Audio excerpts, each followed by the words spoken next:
Hello guys, তোমরা সবাই কেমন আছো? আশা করি ভালো আছো, আমিও ভালো আছি।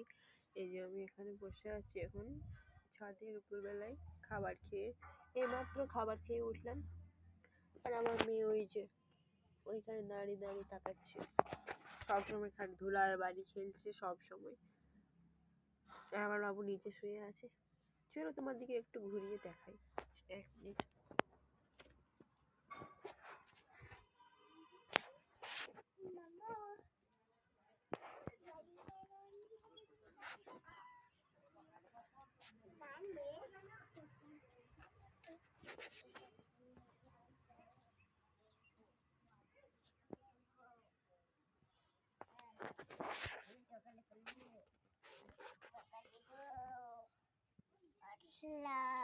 এগুলা কি খেল হচ্ছে? এগুলা